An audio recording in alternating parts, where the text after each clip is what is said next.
Are you ready? I said, are you ready? You are listening to Voice of the Fans Sportscast, brought to you by none other than the voices of the fans. Discussing football, basketball, news, trending topics.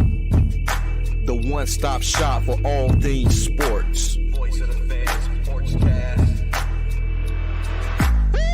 Hosted by none other than Ben Swift Reynolds, Taylor Gatwood, 100% RC,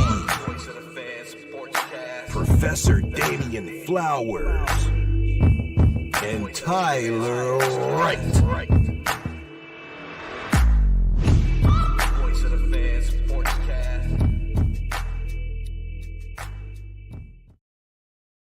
Hey guys, welcome to another episode of Voice of the Fans Sportscast. I'm your host, Ben Swift Reynolds. We have Professor Flowers and 100% RC with us on a Friday night.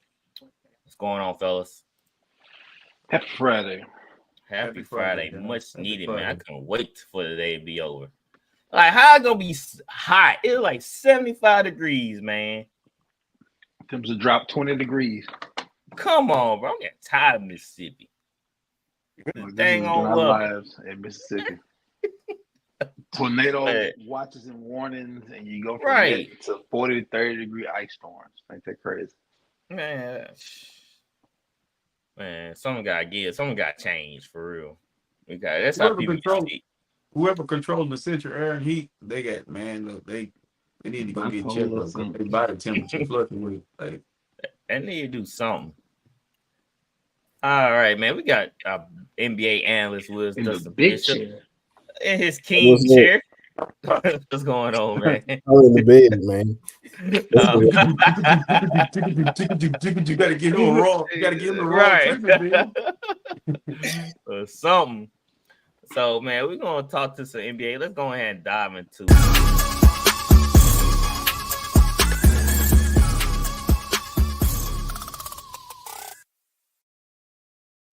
All right, man. There was big talks about the game. You say the Bucks just putting on spanking on the Celtics, man.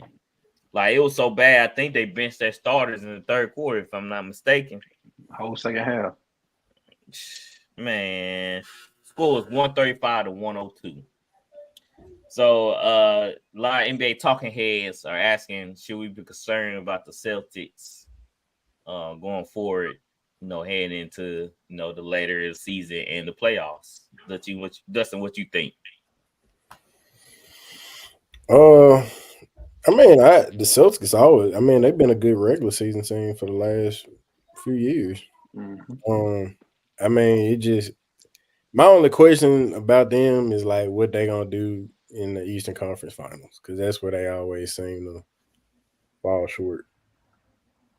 Yeah, you got that right. It seems like they just can't give it a hump. Flowers, do you put any stock into that blowout? Not too much. It's early. They coming off a back-to-back. I guess they just didn't have it. Milwaukee jumped up on them.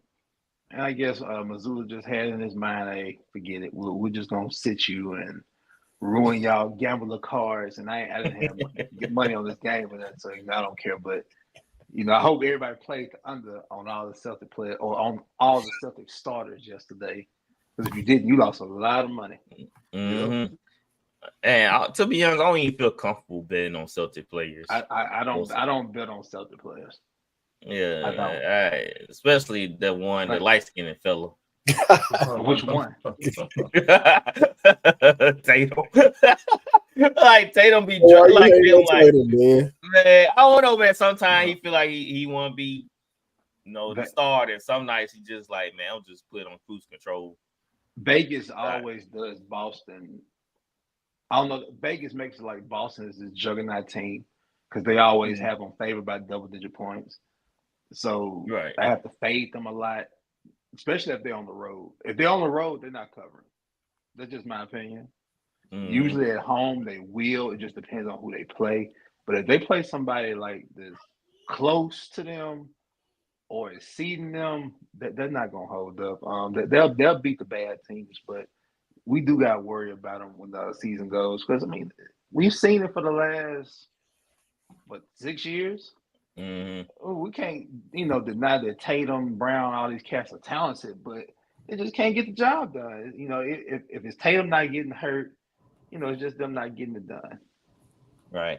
We saw. I know Porzingis was mad yesterday. He's like he was on Giannis a lot, and he was getting bodied. He's like, "Oh, you supposed to be down low, man. What y'all doing?" Giannis is a problem. Right, he is. RC should Celtics. Y'all Wimby get that block on him though, right?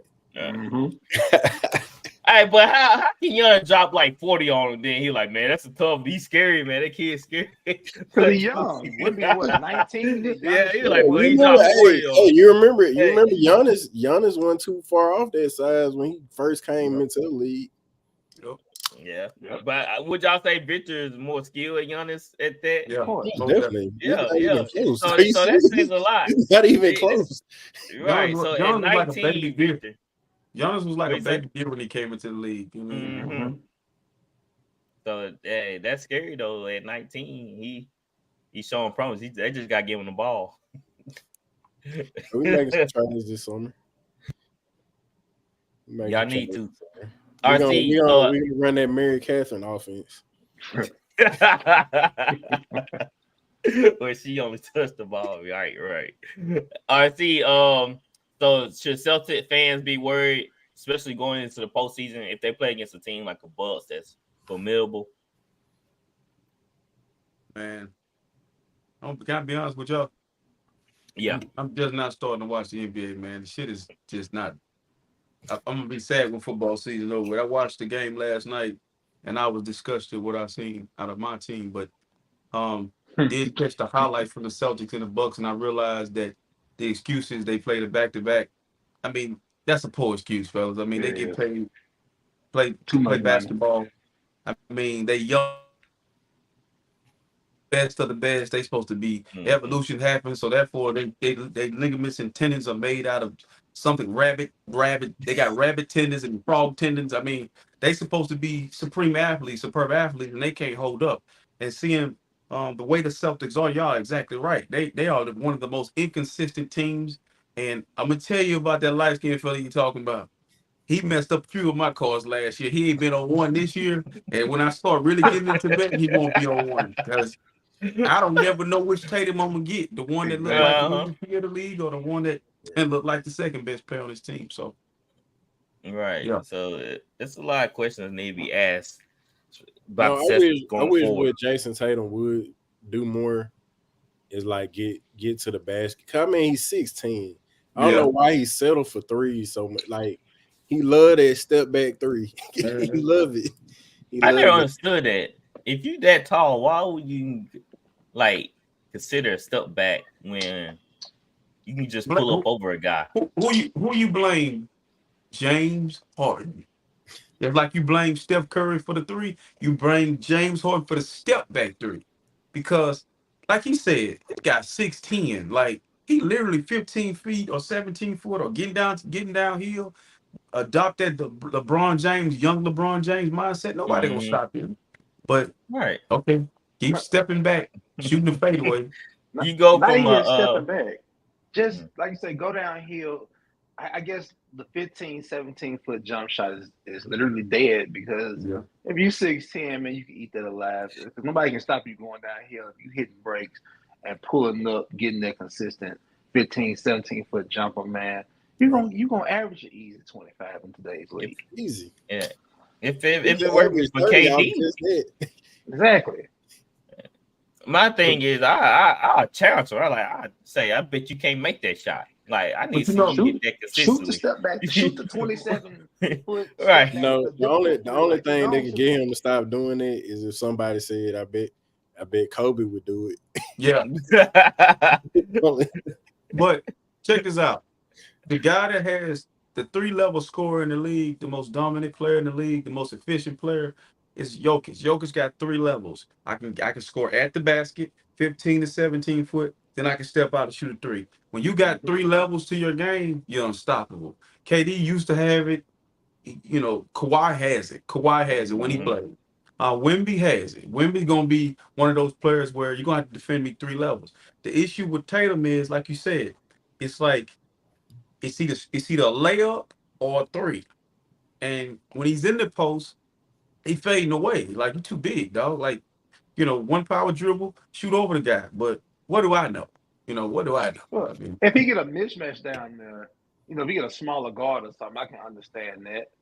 But him trying to turn around and fade away on somebody that's 6'7", 6'8", you know, a few inches below him, or even somebody his height, I don't get it. You know, this game nowadays is too 2K-ish in my opinion. I do Too step technical. back from 2Ks. Just what happened to the fundamental game of basketball? I don't understand it. And like RC said, you know, people of the younger generation trying to make it like these athletes are just so much ahead of, you know, what's been going on the last 30, 40 years, and truly is not. I mean, honestly, if they refereed the game the way it's supposed to be, you'll see a lot of travel, you'll see a lot of carrying. They let these players get away with too much, and the game is not being ran the way it needs to be ran. You can sit up here and dog on older players all you want to, but they're more fundamentally sound. You know, plain and simple. I don't care about the athleticism. You know, somebody can jump this and that. Anybody can pull up from 30 feet. Can you hit it consistently? That's always going to be the answer. You know, that's always going to be the question. Only a handful of people can do that. I just don't understand why the mid-range game is gone. You know, big man game is starting to come back. Jokic and Embiid and company. But, I mean, just look at the stats. Like, where's the defense? You got people average. How many people are averaging 30 points a game in today's league? And I'm not the ones. Look, they it's great that they can do it, but a lot of it is no defense. Yeah, you can average 30 points in this league. Yeah, the Mavericks have 2 of them. I think. I mean, Embiid is killing. Don't get me wrong. Right. I think Giannis has been averaging damn near 40 over the past month. You know, it's insane. You know, I got a question for you guys though. But it's some people that you're like they're averaging 30, and you like, well, they're just jacking up shots. Donovan Mitchell do it. That's my opinion, but you know, I can name other players. Go ahead, RC. If LeBron James in his 22nd year, he's in the 22nd year, 21st year, 21st, 22nd, 21st. So if LeBron James in his 21st year playing at an elite level, how great are the athletes today? Because is he just that much, you know, because no one defeats Father Time, or is the game so open and so, you know, hands off, and there's no resistance to the style of play? Like, he's really smart and he understands how to play basketball. If there's no big man at the rim, if there's you know, volume 3-point shots, if there's load management, who can't play for 30 years, 25 years? I mean, you don't play every night, and you Michael Jordan playing a back-to-back. We didn't even hear about back-to-back. We didn't even hear about it. We didn't even know about back-to-back. We just knew he was on WGN when we needed to see it. Hey guys, Right. now, man.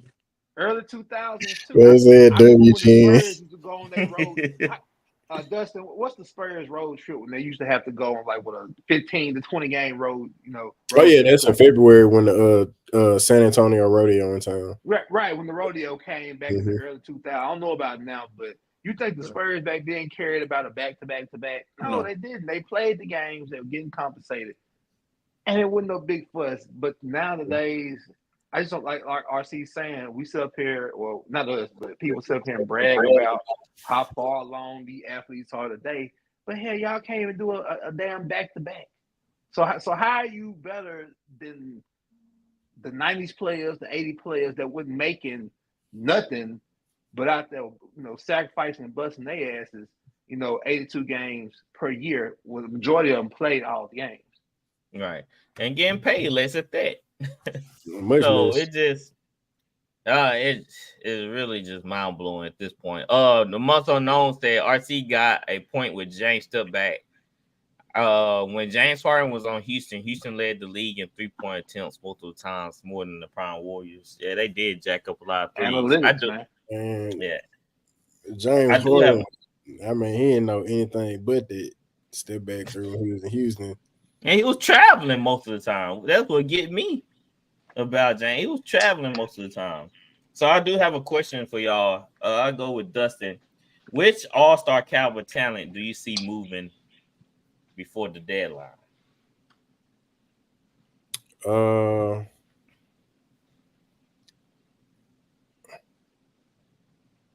That's hard to say, but I know.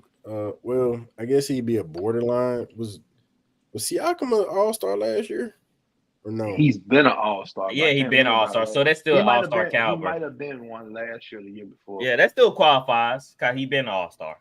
Okay, yeah, it's looking like he's gonna definitely move. Yeah. Dang, Randy. Sorry, bro. What about you, Flowers?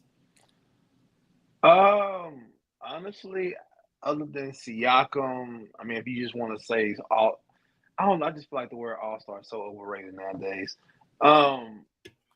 Levine, I can see Zach Levine being moved because the Bulls have been playing so much better without Vucevic and Levine, in my opinion. Other than that, well, unless you want to call DeJounte Murray All-Star, I know the Lakers and a few other teams have been praying at him. I just really don't think it's going to be too much movement in the trade deadline this year. You don't think? Oh, you don't think that? You, I don't think it's gonna be in too my much. opinion, I feel like a lot of teams, a lot of the good teams, just don't need pieces per se. They already set. And they already. We know Milwaukee can't really even make a move. They need to. It wouldn't hurt for them to probably get another wing player, somebody that can defend. Yeah. Well, would Murray be a good place for Milwaukee? Depending on what Atlanta asking for? DeJounte probably wants to go somewhere and be the point guard. Yeah. That's why the Lakers make plenty of sense. But at the same time, let's say if he got to the Lakers, would LeBron get out the way and let the man play his position instead of letting him? He can stay in Atlanta and play off the ball with Trey. You know, why would I want to go to the Lakers and do that same thing? Get taxed more. I can make more in Atlanta. You know, but that's a different story. Well, you saw what happened to Russell. He got moved to the bench, D'Angelo. Yeah. So, yeah, I don't know. Lakers, man, they probably just don't need a 2 point. They probably need a scoring point. What's the common trend with star players or second-tier players going to Lakers to play with LeBron? They get there and they become the fall guy. I'm talking about Russell Westbrook, D'Angelo Russell. If Deontay Murray go there, he going to be the fall guy. I'm sick of it. Like Russ look like a different guy in LA with the Clippers. If you move D'Angelo Russell, he gonna look like a different guy. Kyle Kuzma look like a different guy. Brandon Ingram look like a different guy. Everybody look like a different guy. Everybody looks a little bit cleaner, a little bit sharper, a little bit refreshed. Josh Hart, all these guys. LeBron James is the problem because he wants you to become somebody you're not. He wants you to stand in the corner, Russell Westbrook, and shoot threes. That ain't what he do. Listen, the Murray kid. I'm sick of him getting traded too. You gotta go somewhere and fit in. That's Trey's team. You gotta figure out how to play off the ball. These guys struggle with the team concept. But Los Angeles definitely would ruin his career. Like he would be the fall guy. Yeah, I miss him in San Antonio, but we go back to San Antonio. I love he more welcome to come back to San Antonio. We just had to get him away. We just had to throw that season away so we could get Wemby. We had secured his pick. Because you can see it right on the wall in LA. A trade's coming, but like I heard Big Perk say earlier, ain't no guy out there unless you getting Embiid or somebody that's gonna save them. They're done. Yeah, because they're not gonna compete with the Nuggets or the Suns. Okay, because if you get a trade, and let's say if the Lakers do get a trade, okay, you still gotta, inherit chemistry, team chemistry, with each other. So that's gonna take a while. Y'all too far behind to, thinking a trade is just gonna save you. I don't understand the Lakers concept. I don't understand what Pelinka's doing. The obvious cancer is sitting in the locker room as LeBron James. He's just holding on, just to be holding on. LeBron James has Holding on nothing for to his prove. son. Waiting for He his has son. nothing left to prove in this game, but he just Yeah, continues to his hold son he on. got he got his son end look season like he gonna tournament. do What 4 else you years. need? You got your end season tournament trophy. What else do you need? You know, you're I still don't know what making he tax gonna money. Do we You need to make nibble go at the to more CBA, you tournaments? get that. What'd you You say, know, Justin? To be honest, his son looking like he gonna do 4 years at USC. Hey, that he's not even the best player at USC. Bryce, That girl is.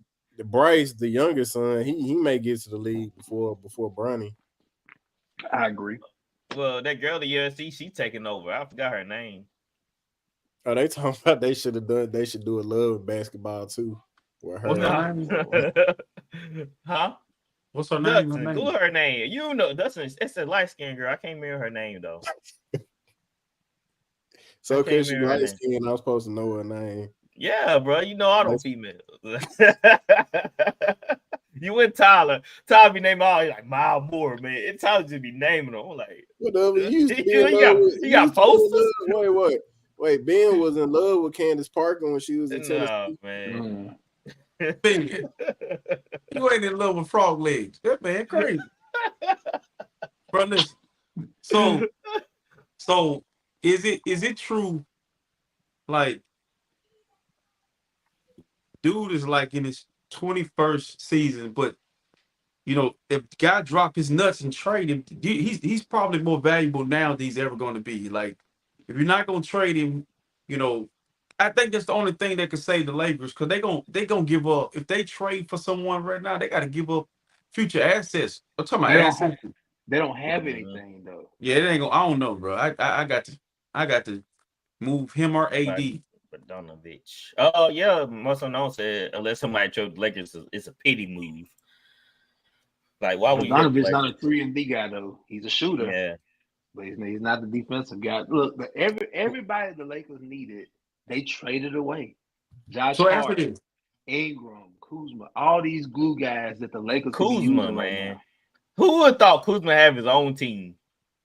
Why is it that the Nuggets or the Heat or the Bucks?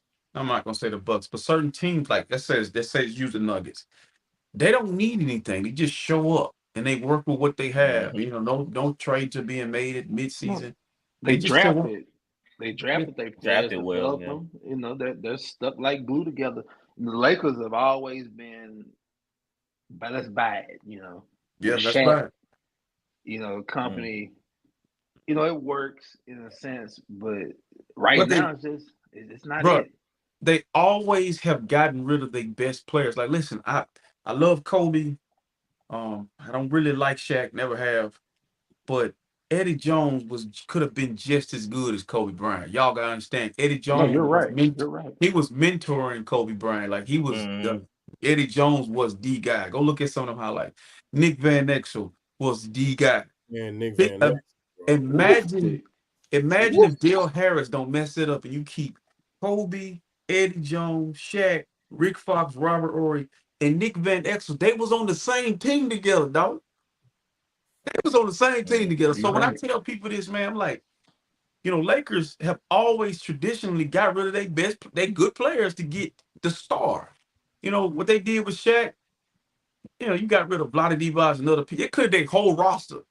Everybody was gone. They just brought some players in when he got there. But, you know, it's just, man, they're going to do this. They done did it with LeBron one time. They're going to do it again. They're going to get rid of all those players they signed. You know, the guy from Miami, he don't even look the same. He hadn't played. He got the L.A. curse. Injury-prone L.A. curse. So, all right, my next question is for Flowers. How would you fix the Detroit Pistons? They are 3-35. 3-35. I would fix them. First of all, they need to get some damn veterans on the damn bench. Yep. First and foremost, this is where the NBA is messing up. And you've been hearing the old heads been telling you for the longest to do these podcasts. There are not enough vets in the NBA to help these young men to learn the game, to understand what needs to be done, and everything else. See, these kids don't have nobody to lean on. You know, and what's the coach's name? Money. Coach, what's his last name? Monty Williams. Yeah. Monty Williams, yeah. he's losing credibility with me because I think Detroit have a lot of talent. Me personally, they have a lot of talent. The Ivy kid, Cunningham, Duran, the Thompson twin. They have talent, but for them to be 34 right now, something like that, and they were winning prior to getting on the show. I hope they do win tonight. Lord knows they need it. But they have Flowers. They have lost to the Rockets 112-110. Yeah, the Rockets came back. They were up 10 before we got on the podcast. Yep, they were. So they don't know how to win. It's obvious. They do. They losing. Yeah, they have stretches in the game where they look like a legit team. Like they coming together and playing ball, then they drop at the end. Y'all gotta understand. I watched them play, and I believe that they tanking. I don't know who they tanking for because there is no correlation to LeBron James, but they be winning. They be winning the What's game. They flag. Bro, they be winning the game. They be dominating. They got another year. That's a nice white boy. I ain't gonna lie. But the guy, I thought Flag is what? I thought he was playing. Senior. Oh, he's a senior. Yeah. So they got a guy over in France that's pretty good. That's supposed to be coming over. But my point is this. Go ahead. I think Detroit. I always say this about each sport. Everybody ain't coming into the season trying to win a championship. You might got 10 to 12 teams, maybe. Detroit never envisioned. They weren't thinking championship. But if you really look at it, I'm starting to believe that players, coaches, and management all on the same page with losing. Like, because we watch them in stretches. Y'all all in play sports. You just don't be up 10 or 12 and just quit playing. Like it just. I've never been on a team that was up 10. You have that happen every now and then. You watch them play every night. You know what? All the time. They do it all the time. In the NBA, no lead is safe. This is one thing I can say. I've seen people come back from 15, 20. Especially if somebody's down 15 with about 8 minutes left, they're probably gonna come back probably 7 out of 10 times. They're probably gonna come back. You're gonna make at least one run. They're gonna make a run. The one thing you know about the NBA, somebody's gonna make a run. It was something else. Oh, this is what I wanted to say, RC. You're right. You're totally right as far as the losing mentality. But this is the thing about the NBA. You can lose just like the Pistons are doing, and you're not guaranteed number one pick. That's stupid. I hate that. Yeah. So what's the point? I mean, they can lose 90%. Learn how to win in the process and play hard. Don't take games when it's not guaranteed that you're gonna get the number one pick, and it's not guaranteed. Like we've seen this eons and eons. We thought the Knicks were gonna get Zion Williamson, and boom, And most of the time, some of them first round picks don't even pan out right. But if you get a first round European guy, I take a chance on that. But the NBA tips his hand with Zion because Anthony Davis had just left New Orleans. So they've been consistently tipping their hand about where the star player gonna go. This year I don't know. But I will say this. I believe that black coaches in the NFL and in the NBA need to know what job not to take. Yeah. Quit trying to just I don't like the fact that, and this is off the NBA, but Gerard Mayo being the successor to Bill Belichick. Dude, you gonna be there 3 years, you out the door. You just know he's not gonna succeed there. They say it was written in his contract. Okay, but somebody written the death sentence. Somebody written in there. They took a crayon. They took a crayon. Look, they should have signed it this way, Ben. They should have said Ricky at the bottom. You know what happened to Ricky, don't you? So my thing, Monty Williams, you went from the Phoenix Suns to Detroit. That's Look how much they paid. They paid him a lot of money to be. Yeah, bro. But all money ain't good money, man. It ain't good. Right. Money. I get it. That could be your last job. You could be an assistant for the rest of your life. I get it, but bro, it's always a brother. That's what you're chasing. But this the thing. You finna have the worst record in NBA history. Yep. Yeah. He be in Walmart. Look, he could be in Walmart, and at this point, he probably on the little car just chilling. That go Monty Williams. They won 4 games. Oh, you trash. You know these kids now. The kids, you trash. They always look at the negative. They always look at it. They always remember the negative, not the good. It's a big ass negative to look at. Yes. Yeah, it is. It's a big negative to look at. So, let's switch to the Warriors. Dustin, are the Warriors on that farewell tour right now? Oh, they might well start they might well just start waving everybody. That farewell. I mean, it really started last year, but this year it's like they done. They need to go ahead. Like you were talking about all-stars moving. I would get rid of Draymond immediately, ASAP, Right. as soon as possible. I get rid, and then like, man, like I lost. Like I had a little respect for Draymond because he was unapologetically Draymond, but that whole thing talking about I'm gonna retire because everybody hate me. Like, bro, stop. You brought this on yourself. You know you brought that's who you are. That's how you made. Like, kudos to him. That's how he's made his money and stayed relevant. You know, but I mean. But he got stuff to come, and I know like he was, they were gonna get him to take Charles Barkley place on inside the NBA, right? But they changed that, so yeah, so he screwed his besides his podcast, he screwed that up. So Flowers, what do you think the Warriors gonna do? Who they gonna trade, get rid of? What should they bring in at this point? You want to know what should they do or what they need to do? What they should do and what they need to do. You can cover both. This is a double-sided answer, question and answer right here, because what they should do, well, no, it's not. This is a 2-in-1 question. What they should and need to do, if they want to be relevant in the next 10 years, trade Stephen Curry.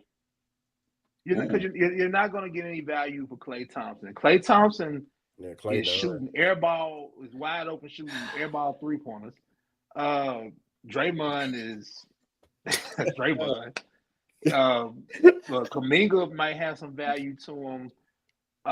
Wiggins, what's going on with Wiggins? Like, this roster is depleted, man. It's terrible. Shot. Sad to say. Wiggins has taken a step back. Wiggins have took a step back. Like he last year he was averaging like 14 some points a game or something like that. Maybe now he's barely scoring 6. Yeah, it's bad. Even his defensive presence has gone down. So they're small compared to everybody in the West. Old legs are not a good thing in the West in today's game. And you see the teams other than teams being young, they're at the bottom, like Portland and such. The Lakers, the Warriors, the Suns, they have a chance to get a little better if they can stay healthy. I don't see them winning anything, but like the Lakers and the Warriors, man, they're shot. They're completely shot. All right, see where do you see Steph? If he do get traded, where do you see him landing? Man, I want to say before I give my answer to that is this is the other side of winning and playing so deep into the playoffs repeatedly and going to the finals. It's sad because now everybody we get to we're criticizing what we was once praising. It's just the other side of it. That's why I'm so hard on LeBron James. Like he want to win so bad, but these guys, you could tell like. You got to know when to walk away, and all three of them got a big decision. Like Draymond ain't gonna get a chance to make a decision. They're gonna make it for him. Then Klay gonna have to make a decision. But Steph, trade him to Charlotte. Send him home or send him to. I don't want to see him in Milwaukee. I don't want to see him in LA. Send him somewhere. San Antonio would be good. That would be a great spot. Somewhere where he can win, but not. I don't want to see him on a team and turn into a super team. Super team. I don't want that. Right. But it's hard watching them go through this. I'm watching people saying Steve Kerr can't coach. I'm like, damn, like this dude. Oh, they're going in on him. He's the ultimate winner. It's just this is the result of playing that many times deep into the finals, deep into the playoffs. You can't win forever. It's kind of like the end of anything. Watching Michael Jordan in Washington in a Wizard uniform. That was hard. Watching Kobe. Steve Kerr's down. Steph still got some gas in the tank, but man, it looked like man, they done took 2 years off his career. Yeah, he looked. At the end of games, he be looking gassed for real. Steph still can play. The No issue doubt. with them is they did themselves a disservice getting rid of their young talent. Like Yeah. I would have held on to James Wiseman. Just hang on to him. I would have Should held on. hang on the pool. Yeah, Look, Jordan Poole. You Should got sent out Draymond. Should have sent th- out Draymond. this is man. before the podcast BOF has ever existed. I remember watching that draft, me and my wife, and I was telling my wife they need to take LaMelo Ball right here.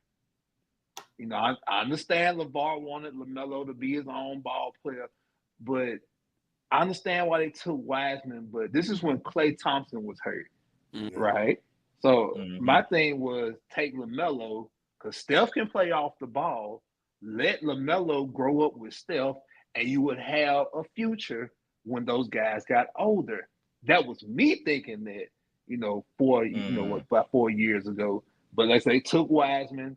Wiseman is in Detroit now. You know, he's giving them minutes.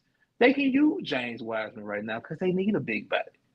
But they should have packaged after they win the championship. If you're gonna send Jordan Poole away, go get Bradley Beal in the spot. You know what I'm saying?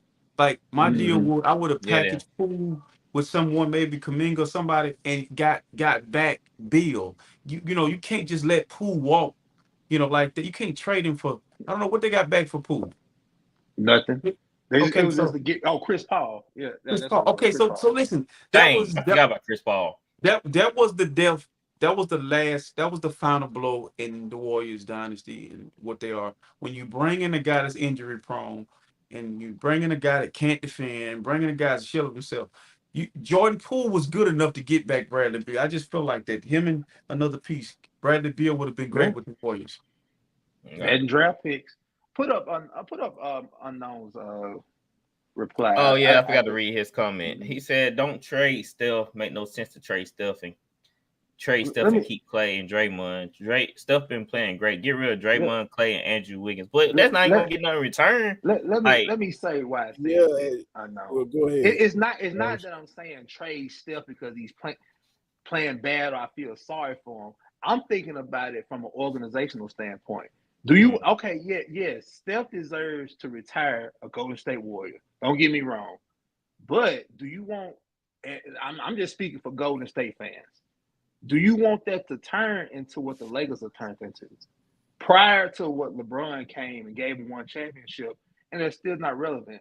So all I'm saying is if the organization wants something down the road, right, the only viable asset that you have is Steph. Yes. I wouldn't trade him, but I just gotta call it what it is. What are you gonna get for Wiggins, Draymond, and Clay? Nothing. You're not gonna get anything. What you gonna let them pretty walk? much be in the same position.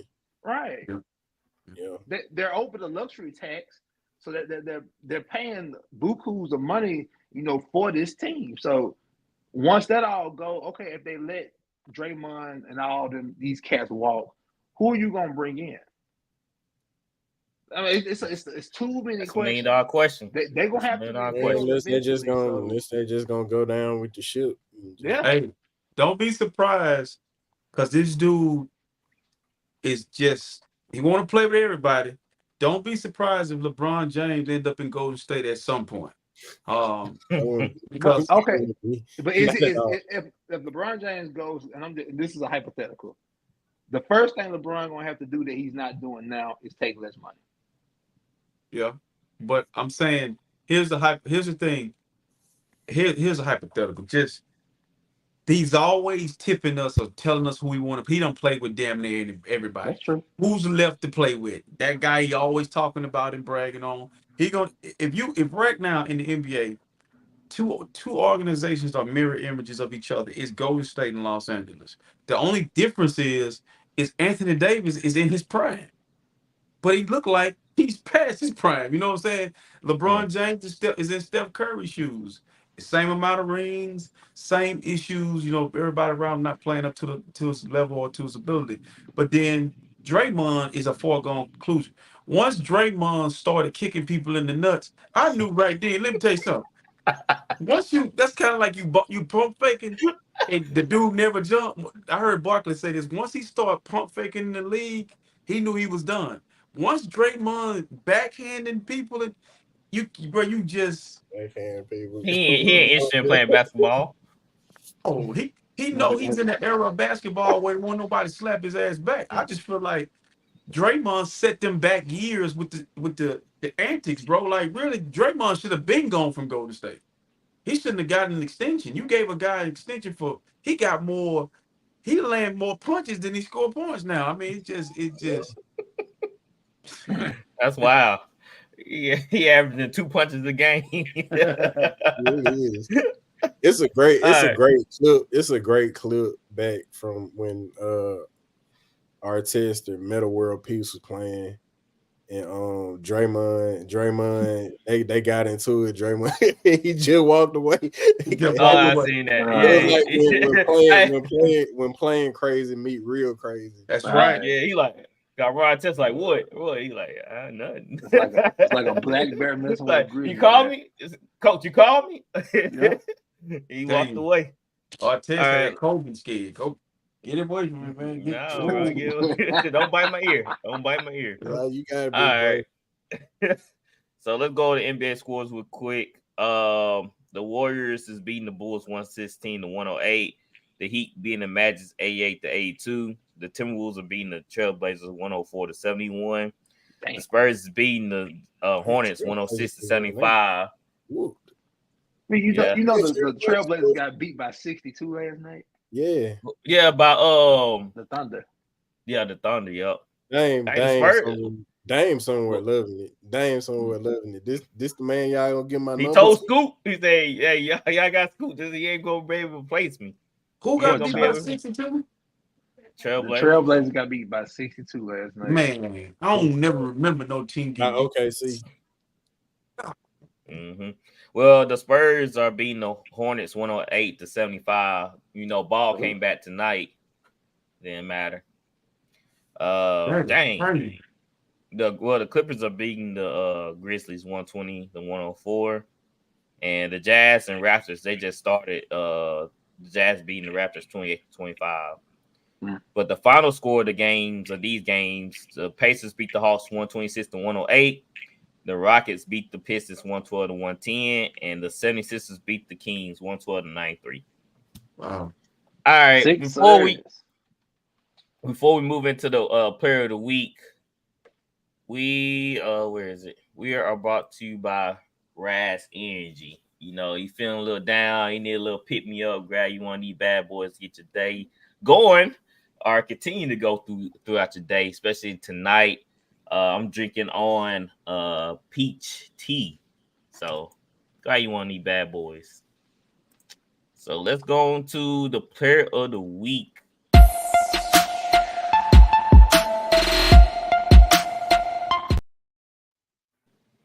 All right, player of the week. I'm gonna do something different from studying to it. Everybody's just gonna tell their player of the week now, just show the plays. So Dustin, who your player of the week? I'm going with Kyrie, just because he had a nice spectacular game in the Garden against New York. I think he dropped 44 and 10. Yeah. Well, who did you have? Flowers? I had Shai Gilgeous-Alexander, Mr. Oklahoma City. Yes, especially out there, spectacular performance yesterday. What about you, RC? Who did you have? I had the King of Zamunda. Giannis. Giannis. He went to work. He has, and I went Sabonis. He been doing with points and on the boards lately. So I'm about to go ahead and show y'all the clips. All right, DeMontis.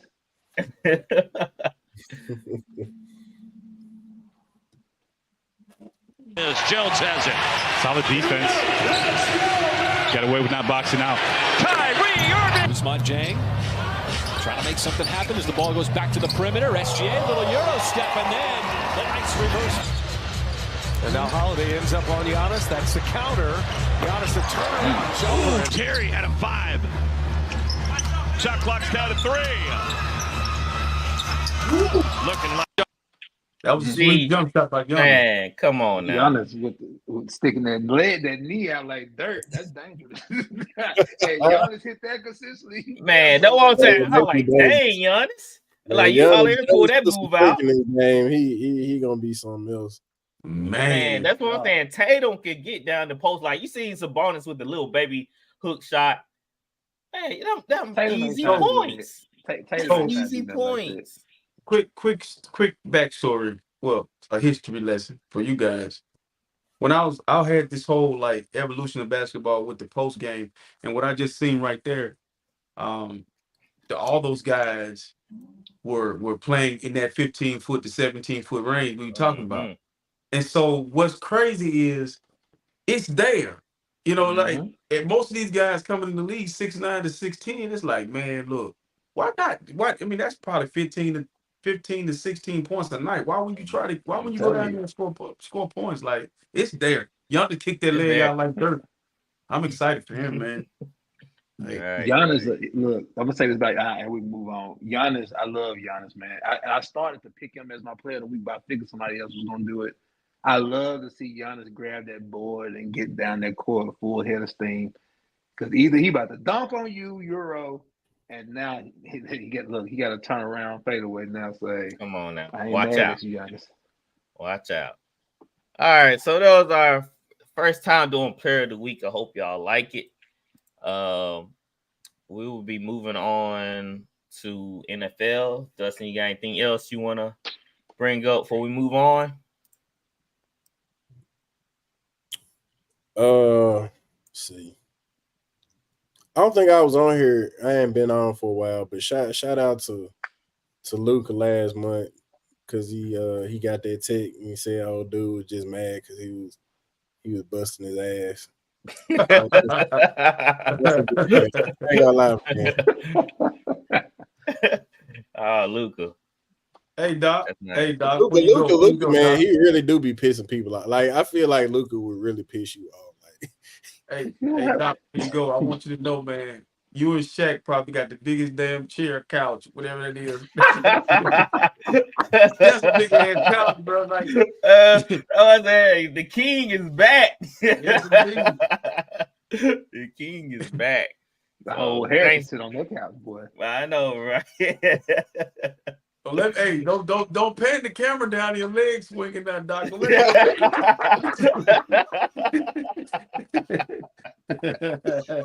Oh man, that's true.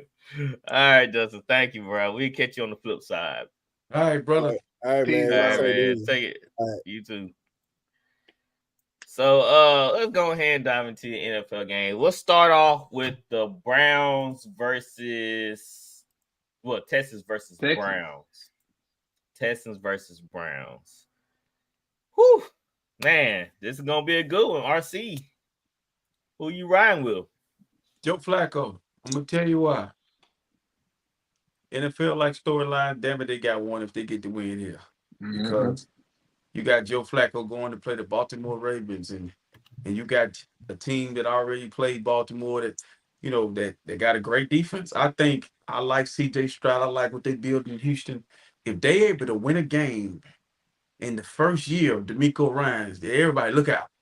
But I just don't think they're going to be able to get past this vaunted defense and just, you know, I'm going with the Browns, you know, 17-10 or something like that.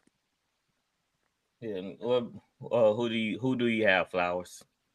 I'm with RC, and then look, when they won the AFC South Sunday, I said then that the Cleveland Browns are probably going to beat them. And I know they played them earlier this year, and I know Stroud didn't play, a few other people didn't play, but we cannot take away from the fact that Cleveland went in there and blew them out 42-17. In my opinion, CJ Stroud, he's great, he's wonderful. Nico, all those guys, the whole team, great set story. All right, now we're getting down to the real deal. Yeah, Joe has been there. I just think Cleveland as a whole is a better team because CJ only has Nico Collins to throw it to. And I just feel like Cleveland has a team that's better equipped to be able to handle him and take whatever else away. And can Houston get a pass rush? They was without their best pass rusher when they played us a week ago. I don't think that I don't think they sacked us when we played, but they got some hurries. But you're going to have to deal with Myles Garrett and company, man. I just don't think that they're going to win this game. I think Cleveland's going to come in and win a close game.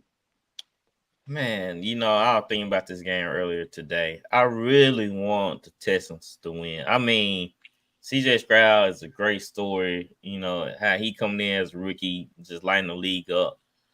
But the Browns, they are a well-built team. And Mary, we talked about that during the offseason. If Deshaun Watson could play up to like he played in Houston, then there was going to be a problem. We ranked them pretty high during the offseason. So we knew this team was good. And now with Joe Flacco into him and passing the ball around, they look even better. So can the Texans figure out how to disrupt Joe Flacco? That's what they need to set their hat on. Can they get after Joe and make him throw some errant passes? Because Joe, he's susceptible to that type of stuff. But the Browns, they come in with the 12th rushing attack. And they come up with the number 1 ranked defense. Those two things travel. If you can run the ball and play defense, then you can go anywhere. You can take that mug anywhere, pack it up, ship it, wherever you need to do. You can take that with you. And I feel like they're going to be a lot for CJ Stroud to overcome. I hate to say it, but I think it's going to be a lot for him to overcome. So the Texans run ends tomorrow. I know I probably come off as a hater because I'm a Colts fan. Right. I don't think that. I'm talking to America in general. Okay. Because people probably say you pick because you like the Colts. No, it's just like you say, they got a top 10, top 12, 13 passing, run team. Cleveland can come in there and gash them for 120 plus on the ground, and Joe really ain't got to throw for 300 or such. They come in with down the game.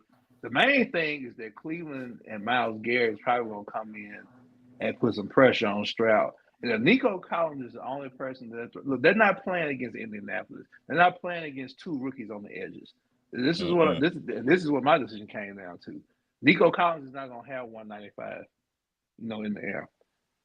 They better stop Amari Cooper from having another 200 plus receiving yardage game. People forgot about that too. That's when Amari Cooper had that big game. That was against the Texans. But I just think it's going to be a balanced output by the Browns. They're going to run the ball well, and Joe is going to probably throw for 2 touchdowns. I can see it. I can see it going that way. But I'm thinking it's Cleveland 27, Houston 17.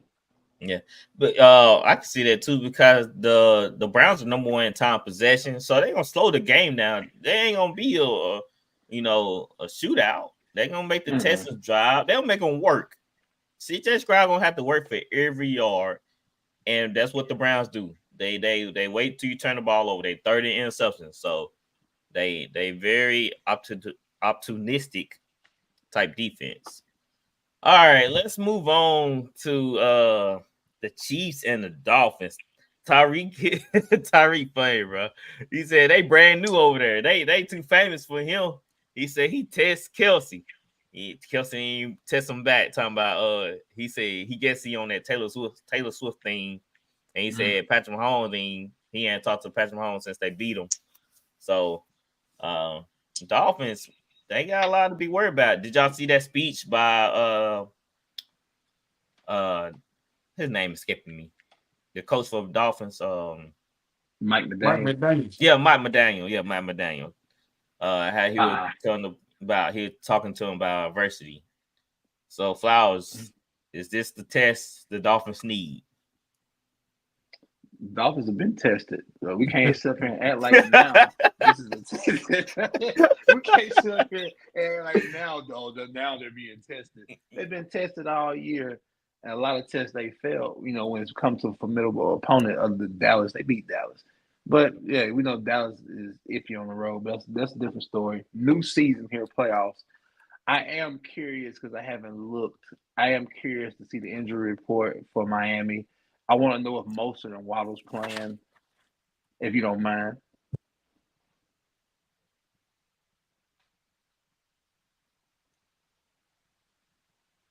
because that's going to continue base to my talk. decision. Continue to talk while I look it up real quick. No problem, because this is what's going to base my decision off the game. Keys to the game. Miami is really going to have to run the ball. I think it's supposed to be like -1 tomorrow, temperature-wise. If Mostert's playing, they can be able to mix it up. With Mostert and Achane. They're gonna have to get about 100 plus. Well, I'm gonna say about 120 plus yards on the ground to honestly be able to compete in this game. Kansas City will leave them a leeway in this game off the strength that the offense is not potent, because we honestly don't know what to expect from Kansas City's opportunistic wideouts. But hey, at the same time, Miami's beat up defensively. Pass rushers, like they had to bring Melvin Ingram and Justin Houston in. So we don't know if the pass rush is going to be effective. You know, if you allow Mahomes to maneuver around, run around, and make plays, he's going to make plays. But Checo, he's probably going to have a pretty solid game on the ground. I'm going with Kansas City. I think it's going to be a low-scoring game. I'm thinking maybe like a 21-10 kind of an ordeal. I really don't trust Miami in this spot. Like I said, I give Miami a puncher's chance, because, like I say, if Kansas City comes out and the offense has been what it's been, you know, Miami's a few plays away from stealing this game.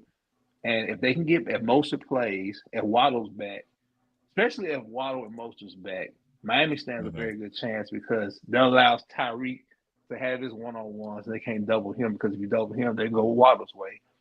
If Mostert's back, they can throw it to him at the backfield. Achane, they can do a lot of things, but it's going to come down into the will and the grit of Miami.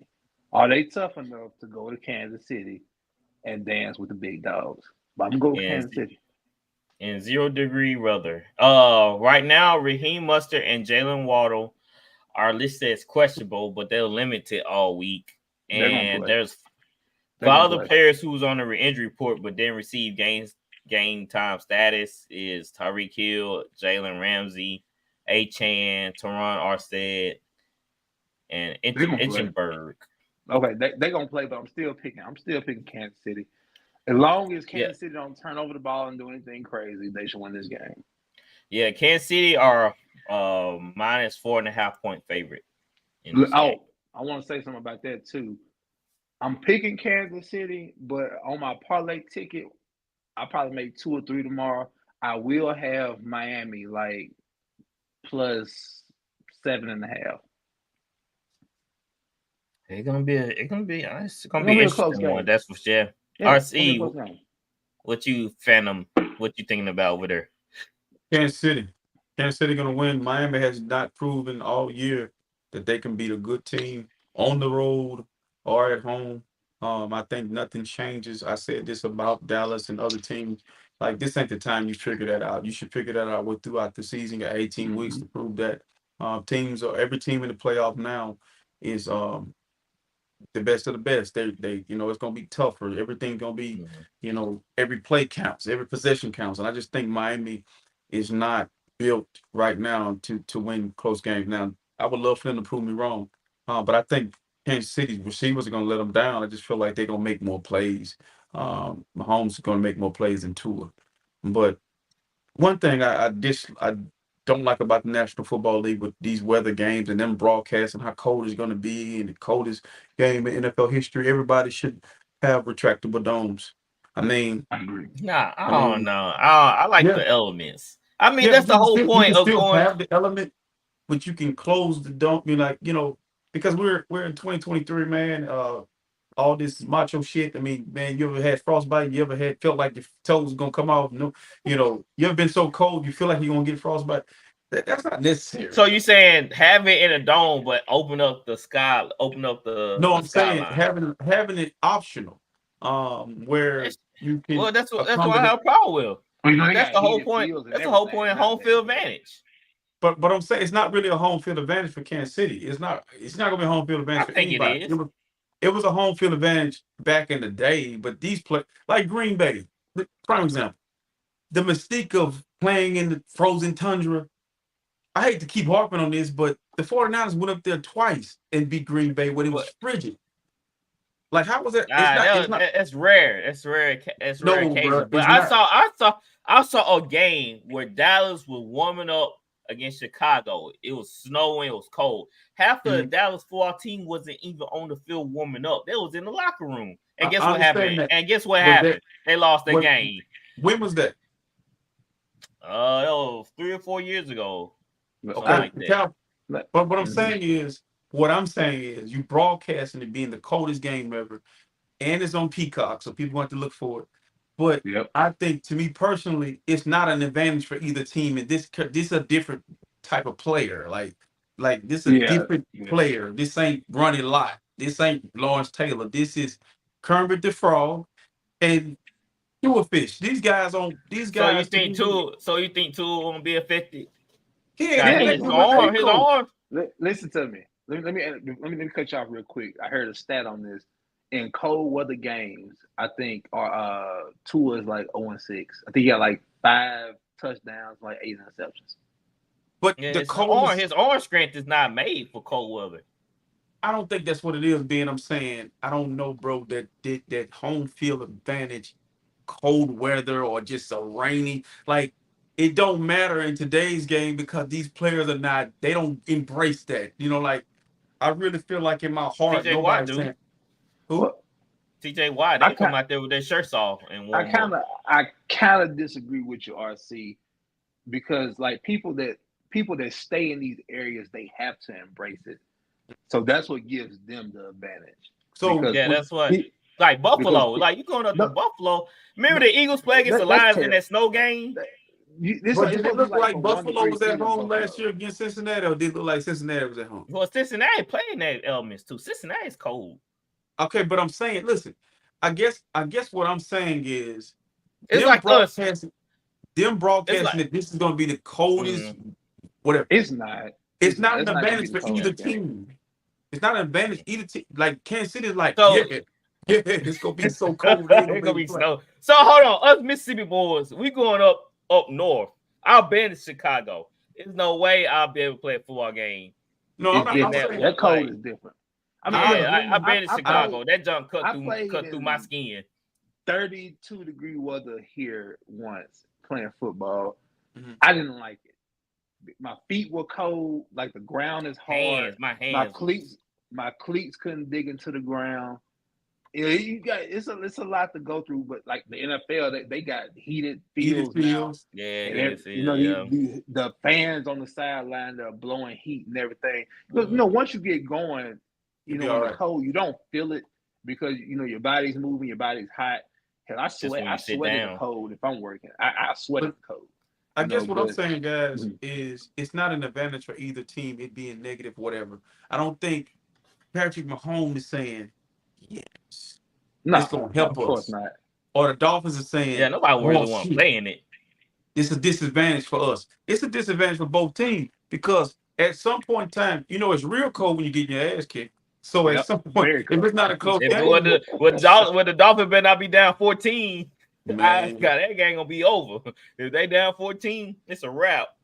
Yeah, they ain't coming back. All right. The most unknown said Kansas City versus Dolphins tough. Kansas City been struggling. Miami has struggled to beat good teams. Kansas City can help themselves by running Pacheco and screen short over the middle stuff. Also, Miami's badly hurt. That's right, got Chubb. So Patrick Mahomes dealing with a lot of pressure. Melvin Ingram and Justin Houston. Melvin Ingram. Does he look like he just came off the street? Like they just had his jersey look too small. He look like he's out of shape. He like he's out of shape. Who was that he was covering at the backfield? Versus the Bills. Was it Cook or Fournette?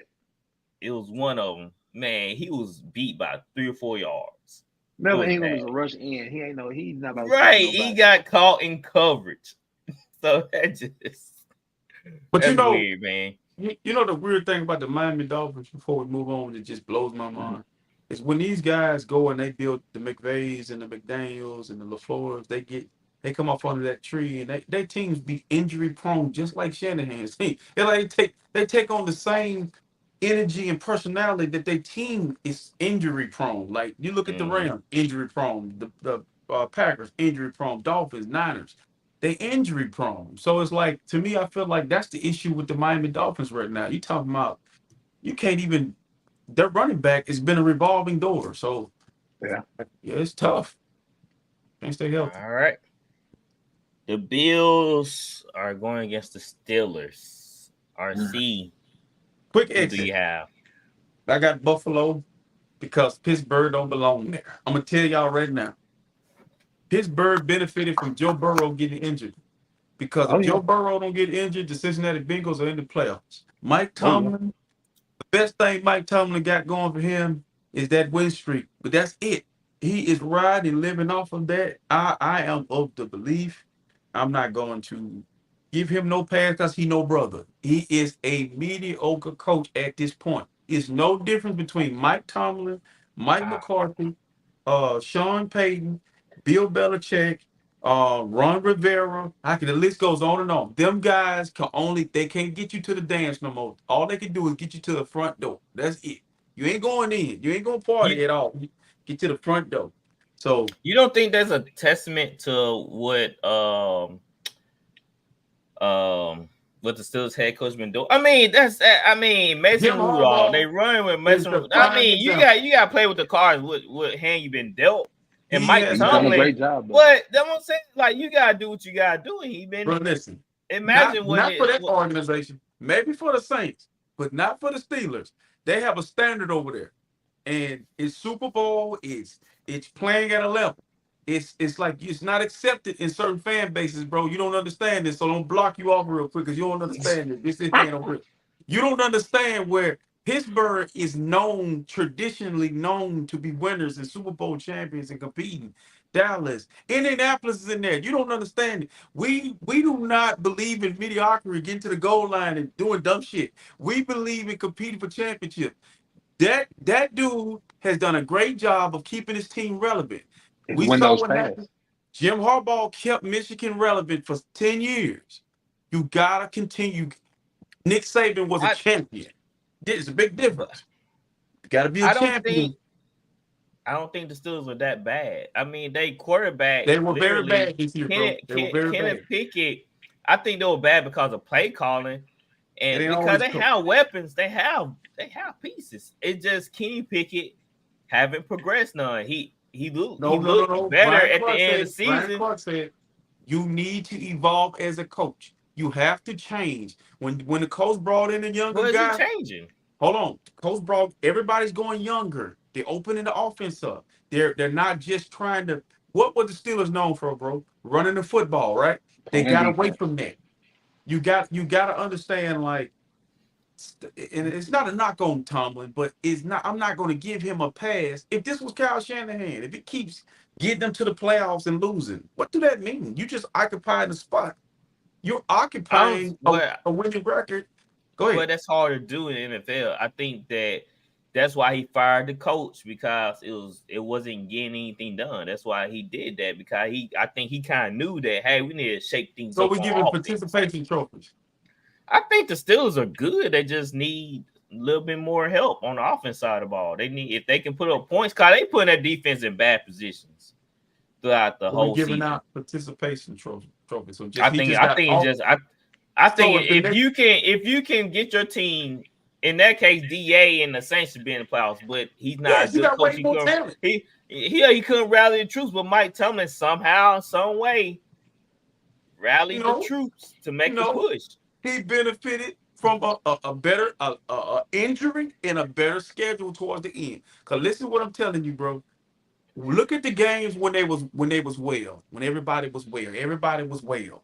We were talking about them being one of the worst teams in the league, did we not? But didn't they beat Baltimore? But no, listen what I'm saying. Baltimore was never going undefeated. You got to lose somebody. They beat them like third week of the season. I'm saying when everybody was well, we was like scratching our heads about what the Steelers were doing out there, what Tomlin was doing over there. Then once the season started to take off, if Cincinnati don't get hurt, do y'all agree? Is Pittsburgh that's true, no doubt. No doubt. Because that's two wins Pittsburgh don't have. Right. Okay. So do y'all believe? I like Tomlin just like you guys, but I got to take the brother out of it. The fact that he's a brother and he's winning. We got to start holding him accountable. It's the same thing. Like, This is all you can give me as a Pittsburgh Steelers fan. I got to look forward to you winning. We're not winning. You're keeping your streak alive, right? Go ahead, Flowers. Go ahead. I don't disagree with what RC saying. I give Tomlin credit, but I do feel that the ship is sailed. That championship window that RC is talking about has been passed. He should have won a championship when he had the killer bees. Yes, indeed. Bell, Ben, and Brown. That's when they should have won their Super Bowl. He should have won at least 2, in my opinion. Now that ship is sailed. In my opinion, the defense he has the defense that we know. He's a defensive coach. Mm-hmm. The offense, he's lacking. The players on the offense don't agree with Mike Tomlin's philosophy. It's obvious. Like George Pickens been telling you this the whole year. I remember like the first and second game, they got him on film saying, "Man, this ain't gonna work." And look, they changed coordinators. They haven't had a quarterback since Ben. I'm not putting that on Tomlin. You got to put that on upper management and GM. But it comes a time, just like Belichick this past week, it comes a time to maybe when it's time for a change. And that doesn't make Tomlin a bad coach. It make Andy Reid a bad coach. No. I'm saying it's time for a change because I hear so many Pittsburgh fans complaining about Mike Tomlin, saying that they're ready for it. They don't care about that he's 17 years. He's had a winning season consecutively. Because what RC's saying is, what is all that when you don't have anything to show for it? That's all he's saying. 17 man, it's tough slate, man. Especially in that with the Chiefs up and coming like. Well, that's the thing. That's what I'm saying though, Ben. Now you got other teams you got to deal with. Yes, when he had his change. He had that window. Nobody tell AB and Bale to go off their rocker. Nobody tell them to start acting crazy and hitting people and all that type of jazz. Andy Reid ain't in this conversation because he elevated himself with the second Super Bowl. He go, look, watch my hand leave the screen. Bye-bye, Andy Reid. But them guys I named, them guys living off that one trophy, they all have something in common. That football, the offensive side of football has passed them by. McCarthy, Payton, Tomlin. You can't name Payton. One exception. Yeah, Payton too. You put Mike Tomlin with a team with a great quarterback, he's viable.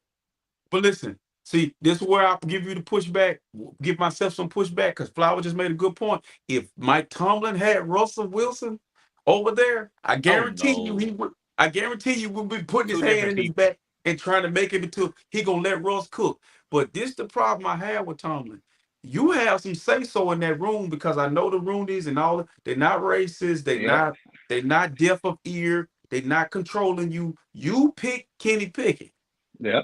You picked Dwayne. You wouldn't have got Dwayne Haskins after he was in Washington. You wouldn't have got rest his soul. You keeping Mason Rudolph on your team. You failing by getting the right quarterback. That's the issue. Am I right? Slim, look at that class though. But that was a terrible class now. But like trade for somebody. Do something. Shake the building. You got to do something to change the outcome of things. Russell, okay.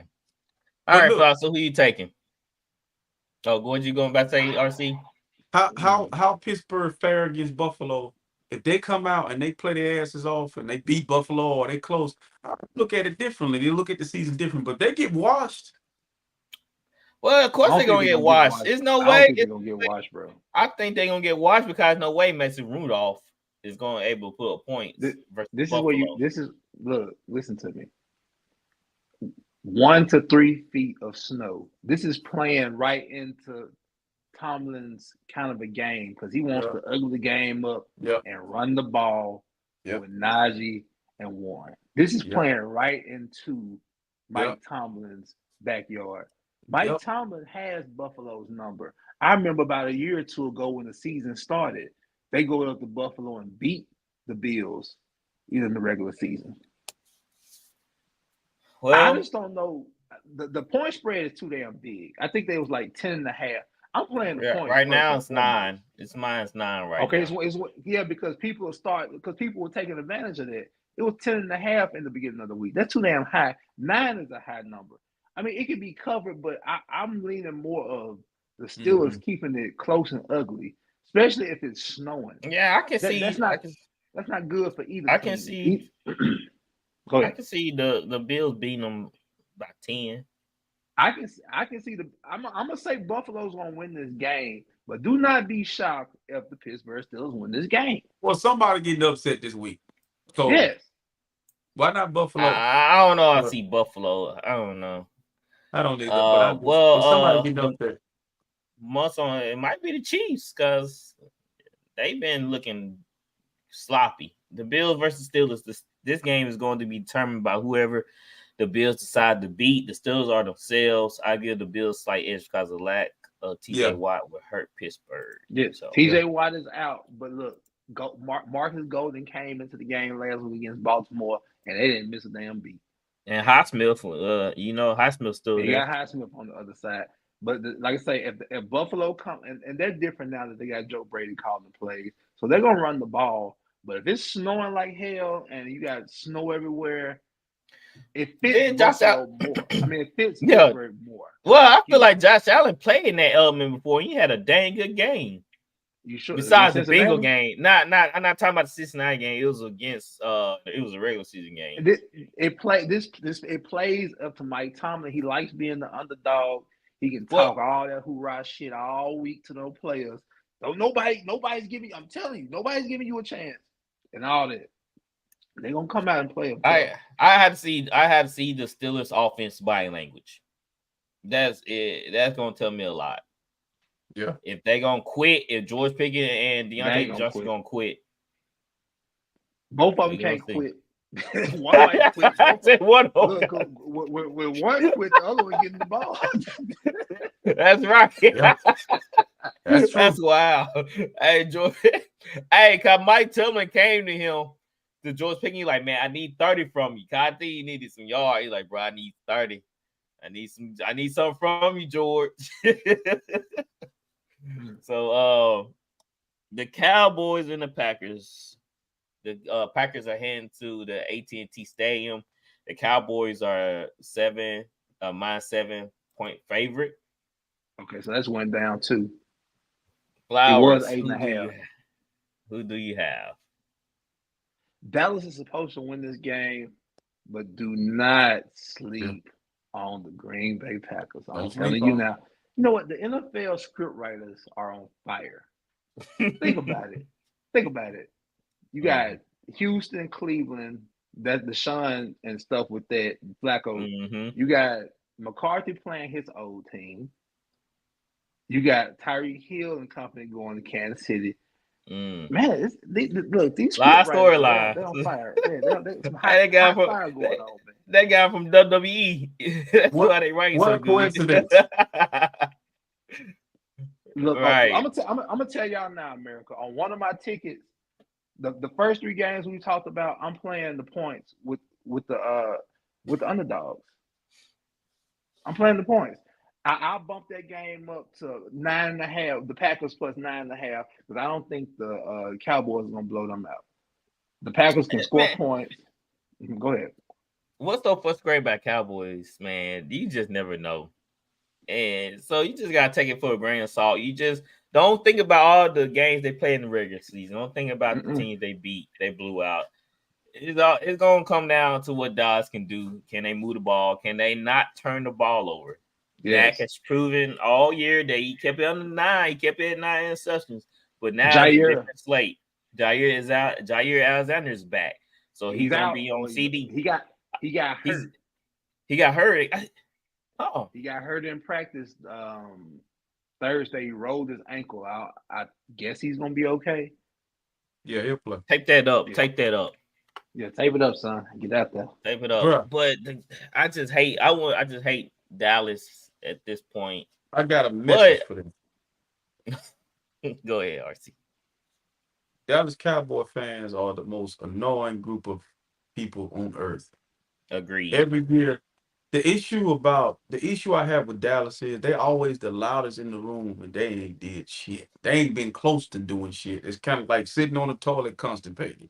Ain't no shit coming out. It ain't coming out. And so Here it is. I see Michael Parsons once again and trying to be Draymond Green. I'm gonna be phenomenal, he said. You got to Here's take the it. issue with the Dallas Hey, Cowboys. say it in his voice. They are their own worst enemy. Teams don't need bulletin board material to play you. That star is already has a bullseye on it. So Dak is playing for an extension. So that's why I want to tell Cowboy fan he looking the very best he can look because he's trying to get that extension. Yep. McCarthy's coaching for his career, his life. Mm-hmm. CeeDee Lamb is playing out his mind because there is nobody else to throw the ball to. Okay, so here's the thing. To get where you're trying to go, you need depth, and they ain't got it. They don't got it. And so if you let Green Bay come in there with them two backs and decide to run They're going to run it. Yeah, they're going to run it, too. Because Detroit gave you the blueprint. Detroit turned the ball over 3 times against Dallas, was on the goal line to win. The coach said, I know we're going to score. That tells you all you need to know when you know you're going to score. You Dan Campbell, and you ain't won shit either. What did you see? Okay? So my message to the Dallas Cowboys, just go in there and play a game like you're supposed to play and quit trying to act like you already getting to the next round. If you act Cowboy fans, they already advanced. Yep. Not so fast, my friend. Not so fast. So I'm looking forward to it. America is too. We love watching them. What your boys say? They love to see us lose. You damn right. Free player prop. They're gonna give Aaron Jones the ball. Yeah. Dylan They're gonna get some give carry Aaron too. Jones the ball. They're gonna hand it off to him. Yep. And LaFleur knows Dallas. And the thing about Dallas is Gilmore's hurt. He's gonna play. They lost Hankins, who's the guy to anchor in the middle of their defense. Lewis got hurt. They're banged up too. That's why I'm like, if I'm Parsons, this ain't the time for be guaranteeing shit. And you ain't did nothing in the big game yet. So let's see. So RC, are you confident Jordan Love can go in there and do what he need to do? Listen, my uncle Busher Bullwinkle, hell no. No. Hell to the no. I don't believe in Jordan Love or Jordan Hate because it's two of them. Okay, because you were talking about it earlier in the year. He was trash. He ain't the future. But the problem I see with Jordan Love is Dallas gonna put pressure on his ass. And you better take care of the ball, son. Because if you spot Dallas 14 points, turn out the lights. I agree, but let me counter. Jordan Love is gonna have a good game, I think. Because it's not going to be a one-sided affair. They're going to be able to hand it off, play action. Green Bay have about 6 people they can throw it to. So Dallas is not going to have Jaden Reed. Yes. They're not going to have anybody they can really lock on to and take away from Jordan Love. Especially if the key is if Green Bay can come out and run the ball and be successful, that's going to open up the game for Jordan Love. I see this being a close. I'm 31-27 kind of game. Deshaun Gary. Deshaun Gary coming off the edge. Michigan man. Yeah. What we missing though? Michigan players. What we forgot is Aaron Jones. Yeah. Is fresh. That's what I'm saying. Aaron Jones, he's fresh. How many games he played this season? What, 3 or 4? But the past 3 weeks, he's getting 20 plus carries. Listen, and he's good in Chicago in that Chicago game. How different of a game this would be? How nervous would the Cowboys would be if Aaron Rodgers never leaves and goes to New York and he stays in Green Bay and this the first round? Oh man, Cowboy fans would be shitting the brick because ain't no doubt in my mind. I'm picking Aaron Rodgers in that game against Dallas. You got it, especially if Aaron Rodgers had them young guys like Jaden Reed. That dude has come on. I mean, he's the speedster. Yeah, Romeo Dobbs, man. I think Jordan Love finished with 32 touchdowns and 11 interceptions. Yep, that's good stats. Good stats. Everybody picking the Cowboys. Yep. Yeah, but be aware, America. Be aware. Play the points this week. And this could be an upset game. This could be an upset one. All right. Lions versus the Rams. Boy, another one. Detroit is a 3-point favorite. Flowers. Who are you picking in this game? Damn it, script writers. Y'all got Matthew Stafford going back to Detroit. Man, this might be the game of the weekend right here. It's so much that can happen between both of the teams. Stafford, if he's upright, he's going to will and deal. Nakua and Cooper are healthy. Kyron Williams, man, they can run the ball. Earlier in the week, I was leaning at Los Angeles way. I think I'm going to take Detroit on the podcast, but in the gambling world, I will be playing the points the Rams way. And don't get me wrong, the Rams can win this game, especially if Jared Goff and them going there one-dimensional, in which I think Detroit, they're going to have something to prove. This first playoff home game. Goff and company are not, some of them are not, the moment won't be too big for them. Mm-hmm. I think the offensive line can be able to handle Detroit. They'll get Gibbs and Montgomery going. Ross St. Brown. I don't think, Laporta was practicing. I don't know if he's going to play this week. If Laporta doesn't play, that's a big loss. But I think they can still do enough to beat the Rams. But I wouldn't be shocked if the Rams came in and outright won this game.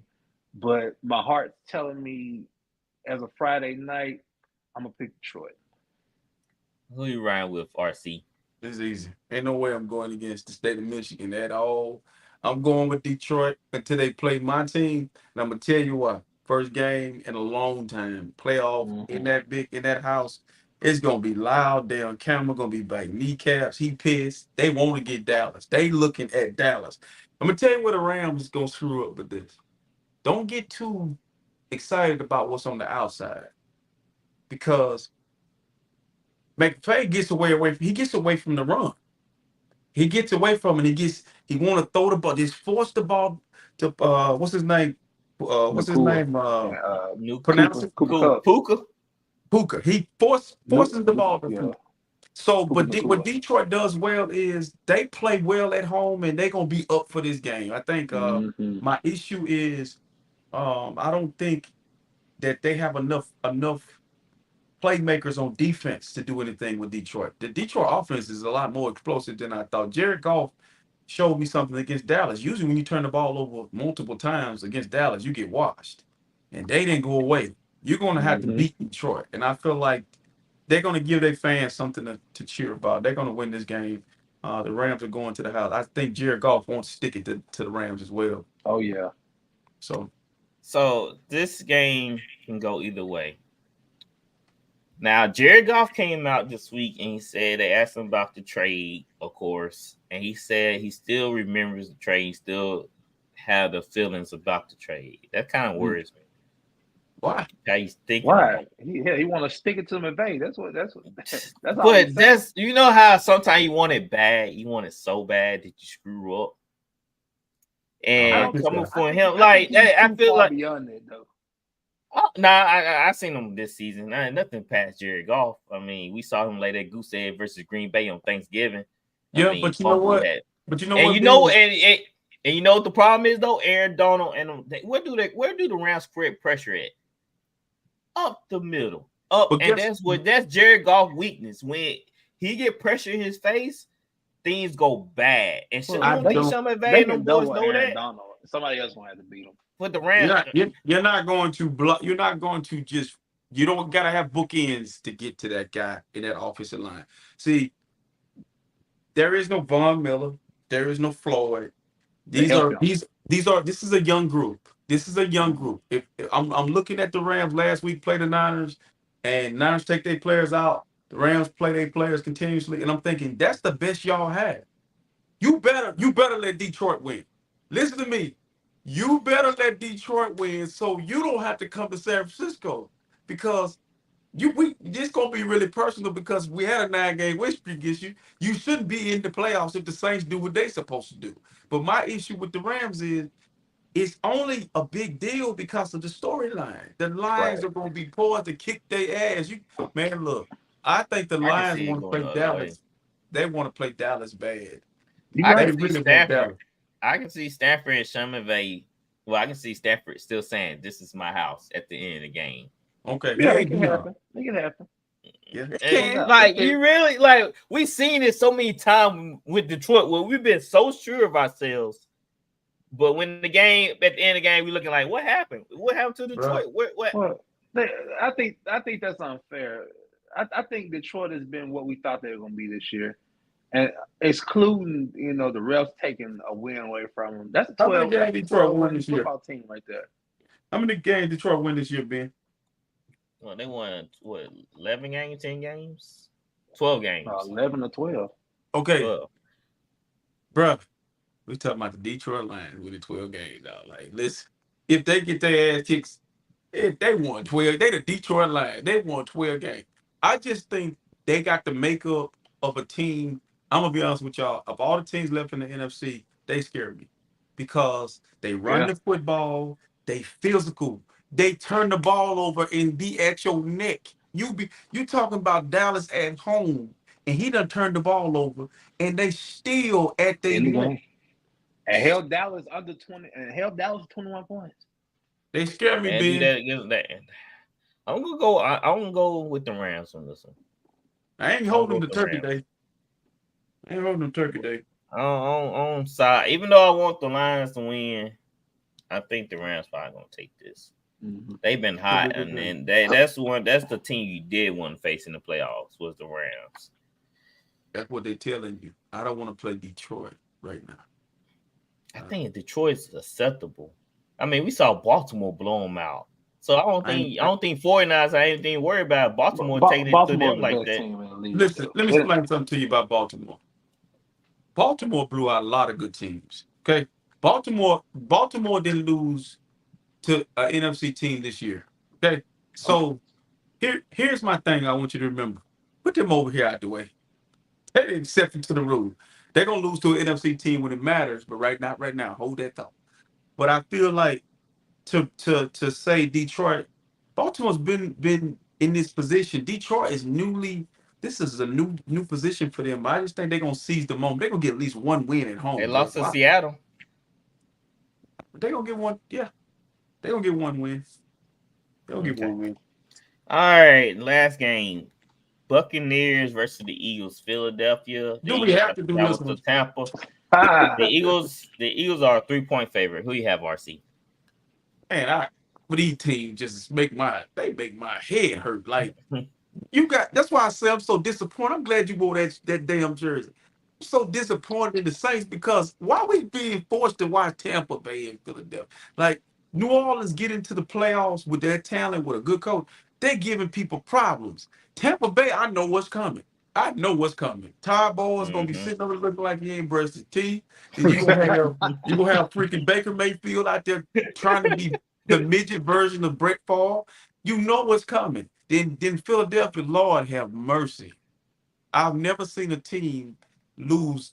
I mean, for a bird to lose this many feathers this fast. He got bird flu. So I gotta take Tampa Bay because Philly's getting manhandled.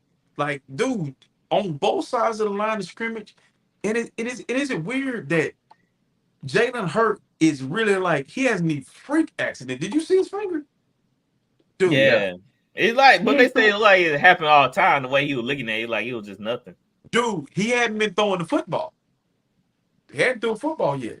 So it's just ironic that they get to play on Monday and he get a little extra time. But I don't trust Philly right now. Philly's broken. You know. Who are you taking, Flowers? I'm gonna take Tampa Bay. They've seen Philly earlier in the year. Philly for the past 6 weeks has been on a downward spiral. I would feel more. I don't feel comfortable taking Tampa Bay.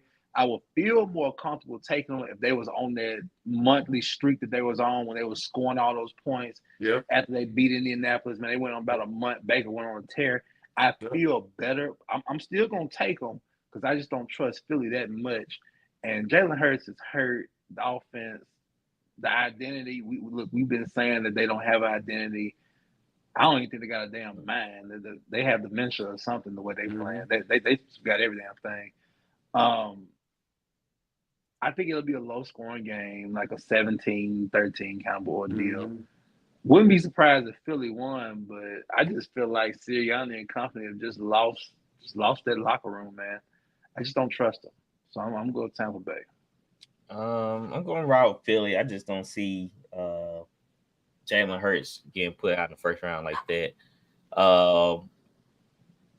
The Buccaneers, you never know what you're gonna get, which team gonna show up. The Saints even blew them out. Yeah, and, we've been up and down too. So it's just I trust a more veteran team like the Eagles, who have been in the playoffs, who've been to the Super Bowl, over the Buccaneers. I'm gonna say this: if Sirianni loses to Tampa Bay, he getting fired. You got people like Bill Belichick, Mike Vrabel, Jim Harbaugh available. But look, I'm glad you said the RC. Two teams, Philly, Buffalo, do not lose this weekend because you got Bill Belichick, other coaches like that are just foaming at the mouth to get to a great organization that's already set in place. I think the Harbaugh situation is only two teams. I don't see it being as many teams as people think. I think it's three teams. I think it's the Chargers, Bears, and the Michigan Wolverines. Now, boy, if the Bills lose in the playoffs and McDermott get fired, you don't think that'll be a lucrative Harbaugh place? That team is already set. Dude, I think you need to understand that Harbaugh is a little bit unconventional. Yeah. Like, bro, Michigan. So New Orleans, we unconventional. No, but listen. Go back home to Michigan and coach your alma mater. Go to the two teams you played for and was very productive. You go look at Harbaugh highlights and stats. He was good. Yeah. Like Captain Comeback, he played with Marshall Falk and Marvin Harrison. He played for Baltimore too. Yeah. So, dude, he has like these weird connections to people, teams. Like, don't leave out the Raiders either. So he didn't play for the Raiders, but he would go. He's in California. He's more liberal. He ain't sending to Buffalo. You ain't gonna send him to freaking Atlanta. Can you see him in Atlanta? What are you gonna do over there? So man, they'll talking about Belichick heading to Atlanta. No. You're hanging out with the Migos. Can you do that? Him and Arthur Blank. If Arthur Blank gave him full autonomy of everything, that's he's all going I see it. To Washington. Listen, hey, RC. The enemy. I don't know if this is true or not. They ruled out Belichick from what I've heard. Wow. I thought Adam Peters. Yeah, I don't know that's a good fit. Washington. They're saying Ben Johnson for the Lions. Right, yeah, I heard that too. Ben Johnson, who was that? The offensive coordinator for the Lions. For the Lions. That's what I hear. But yeah, they've already ruled out Belichick for the command, which is crazy. Peters was an old Patriot guy. That's what I thought maybe. The thing is, people got to understand, these teams are not interviewing Belichick. Belichick is the one doing the interview.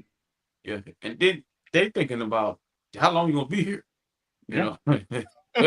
What, 5 years? Then gone. I said until he breaks the all time. In my opinion, he wants that. He wants that George Hallis. Is it Shula or Hallis? It's Hallis. No.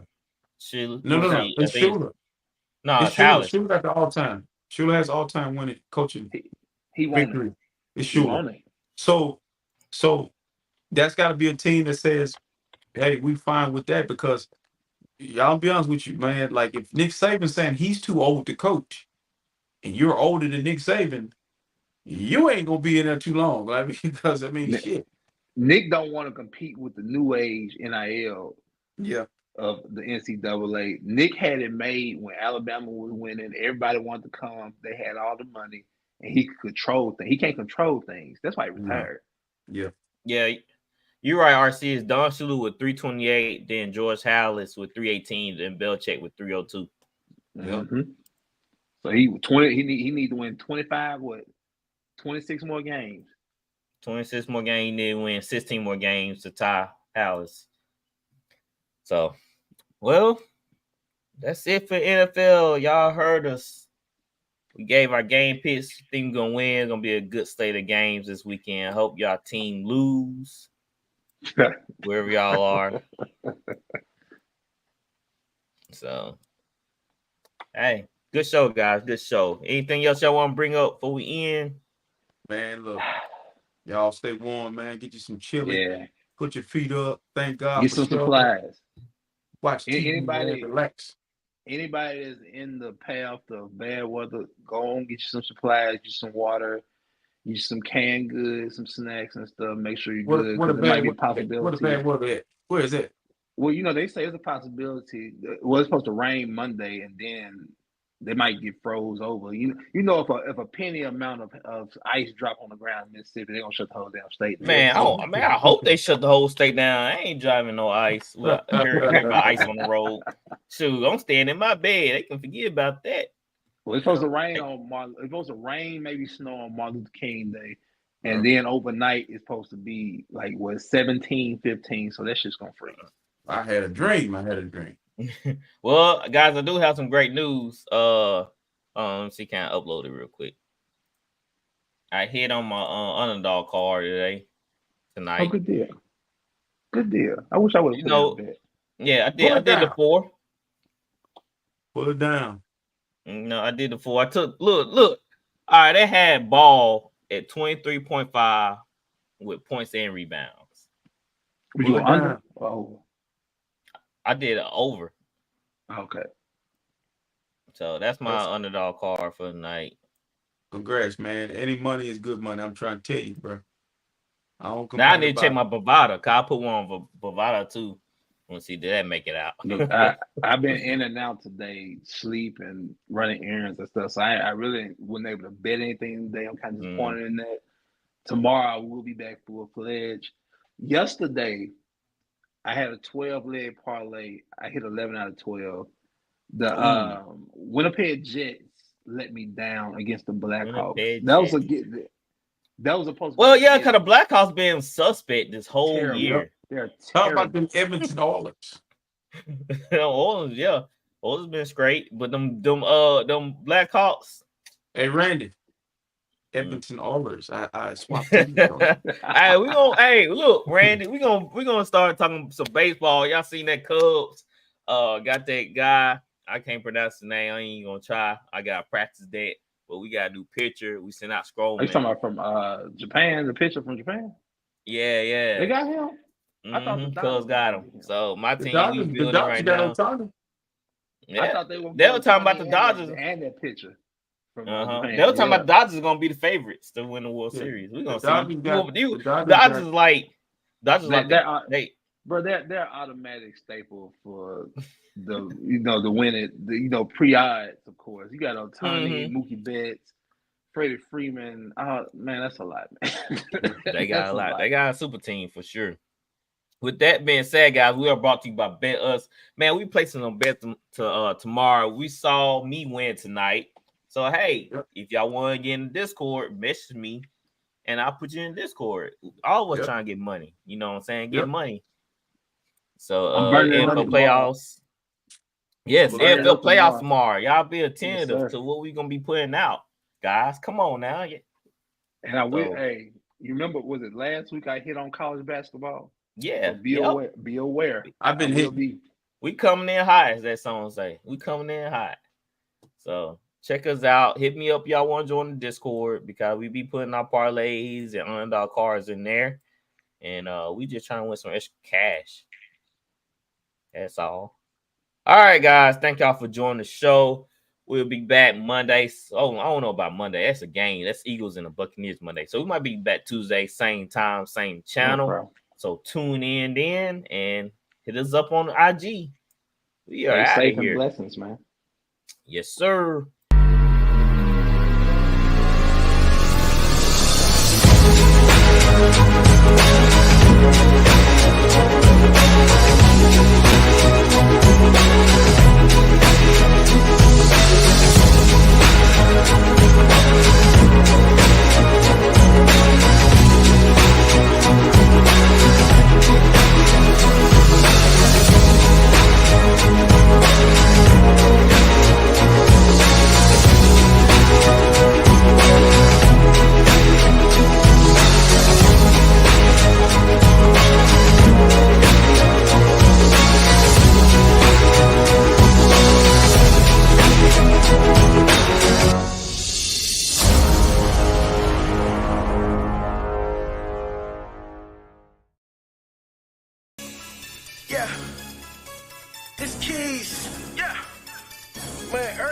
Turn around, they always worried about what I'm doing. Facts. Why is that? Cause I'm blessed. I want the ball in my hand. I want to run at the score. I want to take the last shot.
Don't got time to waste. Don't stack all blue faces in different cases. I'm bent. You smell my scent. I'm getting to the money. It's common sense. How many points you drop? How many you assist? How many shots you take? How many bricks? No double. I just dropped the triple. You don't know me. You don't. Stay the f*** on my business. I want the ball in my hand. I want to run at the score. I want to take the last shot. We winning or not? We winning or not? We winning or not? I want the ball in